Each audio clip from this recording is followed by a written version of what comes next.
Salut tout le monde, c'est Skytech, heureux de vous retrouver aujourd'hui pour une toute nouvelle vidéo sur ma chaîne YouTube. Alors aujourd'hui on se retrouve pour une nouvelle vidéo config et non un PC build, donc s'il vous plaît évitez de me dire dans les commentaires « Ah mais pourquoi il n'y a pas de timelapse du PC ?» C'est parce que c'est une vidéo config, donc c'est juste moi qui vous présente une config qui est accessible à tout le monde donc sur le marché. Parce que comme vous savez, bien sur ma chaîne je réalise plein de vidéos PC build avec des petits budgets, mais le problème c'est qu'ils sont assez compliqués à monter parce qu'il faut trouver les composants d'occasion et si on sait pas comment s'y prendre, c'est assez compliqué. Donc là j'ai voulu faire une config qui est vraiment accessible à tout le monde, c'est-à-dire qu'on peut acheter directement sans passer par des sites d'occasion comme Le Bon Coin, Affaires PC, enfin voilà, tous des sites que vous connaissez. Alors cette config que je vous ai concoctée aujourd'hui, elle nous vient à un budget total de 150 €. Donc voilà, je voulais vraiment vous faire une config qui est accessible à beaucoup de gens, surtout je sais quand on est jeune c'est assez compliqué avec le budget, etc. Enfin voilà, j'ai été dans la même galère que vous, donc je comprends totalement tous ceux qui sont dans cette galère là. Et un des points forts de ce PC, c'est que même si le prix il est très bas, comme vous verrez, le PC aura de très bonnes performances pour le prix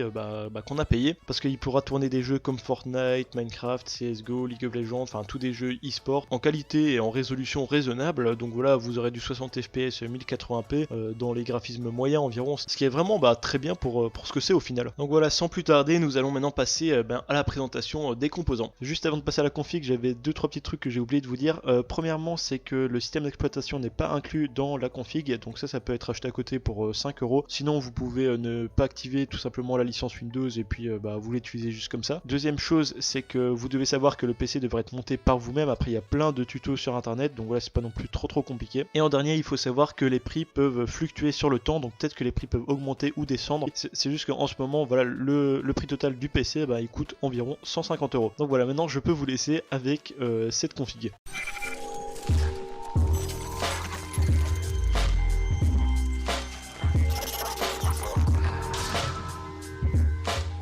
Alors pour le premier composant, je vais vous présenter donc la carte mère que j'ai choisie. J'ai longuement hésité en fait à choisir le socket parce qu'il y avait deux sockets qui étaient très intéressants, donc le 775 et le 1156. Donc j'ai longuement réfléchi en regardant le pour et le contre de ces deux sockets, et donc du côté du socket 775, en général on avait des processeurs qui étaient un peu moins chers mais par contre qui étaient moins performants. On avait aussi un petit inconvénient, c'est que les cartes mères supportaient en général la mémoire DDR2, sinon pour de la DDR3 il fallait payer un peu plus cher et donc ça allait sortir du budget des 150 €. Par contre, un point positif, c'est que le processeur pouvait tout le temps être overclocké sur les cartes mères 775 qui étaient proposées sur le marché. Donc pour les cartes mères 775, on avait plutôt ces aspects. Donc c'est toujours une alternative si vous n'allez pas apprécier la carte mère et le combo processeur que je vais vous présenter. Si vous voulez, je vous la mettrai en description pour tous ceux qui sont intéressés. Et donc du côté des cartes mères au socket 1156, on avait des cartes mères très intéressantes, mais le seul problème c'est qu'elles sortaient tout à fait de notre budget. Donc voilà, les prix étaient entre 50 et 75 €, donc c'était des cartes mères Asus et Gigabyte. Et donc le seul moyen pour moi de rentrer une carte mère 1156 dans le budget, c'était de partir avec une carte mère no name, donc c'est ce que j'ai fait. Pour tous ceux qui ont des craintes que ces cartes mères ne fonctionnent pas, bien ne vous inquiétez pas. Personnellement j'ai pu déjà en tester, donc j'en ai même une en ce moment dans mon PC principal. Voilà, ça fait déjà depuis environ 6-7 mois que je l'ai, peut-être même plus, peut-être un an, enfin je sais plus exactement, mais ça fait déjà depuis assez longtemps que j'en utilise une. D'ailleurs j'avais fait un PC build, je pense que c'était un PC gamer à 300 € où j'utilisais justement une carte mère no name d'AliExpress. Donc voilà, faut pas avoir peur là-dessus, ce sont des cartes mères qui fonctionnent, donc faut vraiment pas s'inquiéter. Par contre, il y a certains inconvénients, j'en ai d'ailleurs parlé dans ma dernière vidéo. Par exemple, on a le turbo boost qui ne fonctionne pas sur les processeurs, on a un BIOS très limité, donc on ne peut pas overclocker, et voilà, c'est un BIOS vraiment très réduit, on va dire. Mais vous verrez juste après pourquoi j'ai quand même décidé de choisir ce genre de carte mère. En fait, c'est un lien avec le processeur, donc je vous en parlerai à partir du moment où je présenterai le processeur. Sinon, si on passe maintenant à la présentation de cette carte mère, c'est une carte mère no name comme je l'ai dit, au socket 1156 avec un chipset P55 supportant la RAM DDR3 jusqu'à 16 Go, donc jusqu'à 1600 MHz. Elle a deux slots de RAM, un slot PCI Express x16 pour la carte graphique et un port PCI normal pour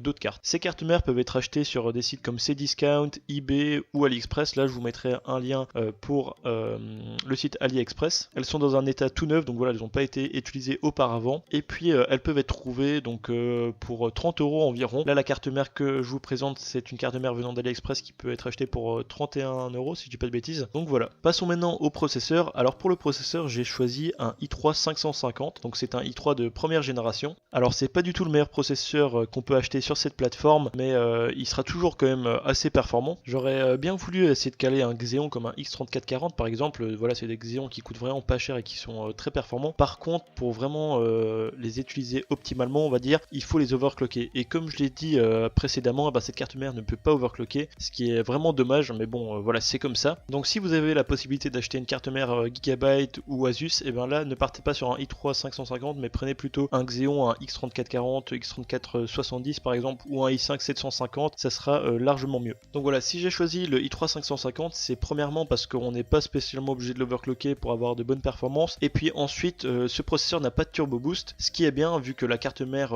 qu'on a achetée ne supporte pas le turbo boost, donc voilà, là-dessus ça change absolument rien. Donc voilà pourquoi j'ai décidé de prendre ce i3 550. Si nous passons maintenant aux spécifications de ce processeur, donc c'est un processeur avec une fréquence de base de 3,2 GHz, il a 4 mégas de L3 cache, il a 2 cœurs et 4 threads, et il a un TDP de 73 watts. Alors ce i3 550 nous vient à un prix de 7 euros, ce qui est un prix vraiment pas mal. Ensuite il nous vient du site AliExpress, donc là il sera acheté d'occasion, mais franchement il fonctionnera très bien, donc il n'y a pas de souci là-dessus. Vu que le processeur ne vient pas avec un ventirad, j'ai décidé de nous caler un petit ventirad de la marque Xilinx, donc voilà, c'est un ventirad très bien, silencieux, qui refroidira très bien le PC, donc voilà, il nous vient à un prix de 10 euros, acheté neuf sur Amazon. Passons maintenant à un composant très important de la config, donc la carte graphique. Alors pour la carte graphique, j'ai décidé de choisir une carte graphique qui nous vient de chez Asus, donc c'est la GTX 750 Ti. Pour les spécifications, elle nous vient avec 2 Go de GDDR5 de mémoire vidéo, elle a une fréquence de base de 1050 MHz, elle peut être overclockée, donc ça c'est un point très positif. Elle nous vient à un prix de 39 euros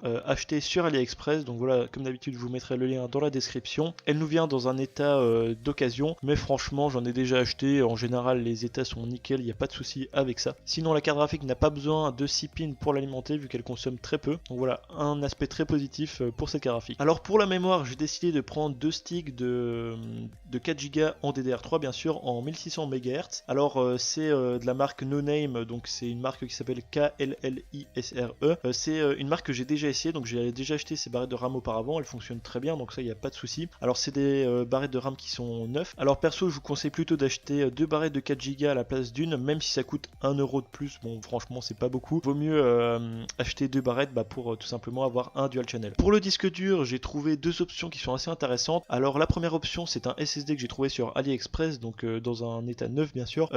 C'est un SSD qui vient de la marque Golden Fire, un SSD de 120 Go qui coûte 13 euros. Alors c'est un SSD que j'ai jamais essayé auparavant, mais je pense que voilà, c'est un produit assez fiable comme tous les autres produits sur AliExpress. Et donc pour le deuxième disque dur que j'ai à vous proposer, c'est un disque dur Seagate de 250 Go, donc c'est un 3.5, enfin c'est un disque dur normal qui coûte aussi dans les alentours de 13 euros, c'est 13 ou 14, je sais plus exactement. Donc voilà, un 250 Go en 7200 tours par minute. Et donc on se retrouve maintenant pour le dernier composant de cette config. Alors c'est deux composants qui sont achetés en même temps, donc c'est-à-dire le boîtier et la lime. Alors j'en vois déjà venir dans les commentaires, ah mais faut pas acheter ça Skytech, c'est de la no-name, blablabla. Alors je comprends bien ce que vous voulez dire, ne vous inquiétez pas. Mais alors là, je vais juste vous dire que par ma propre expérience, voilà, j'ai déjà acheté ce genre de boîtier avec alimentation. J'avais acheté notamment CIT et une autre marque, mais je me rappelle plus du nom. Et en gros, j'en ai déduit que s'il y a des composants qui consomment très peu en watts, et normalement la lime tournera normalement en fait. C'est que sous haute pression ou s'il y a vraiment un hard overclocking, et là c'est sûr que c'est très simple de griller la lime. Mais vu qu'on a un processeur qui consomme peu et aussi une carte graphique qui consomme peu,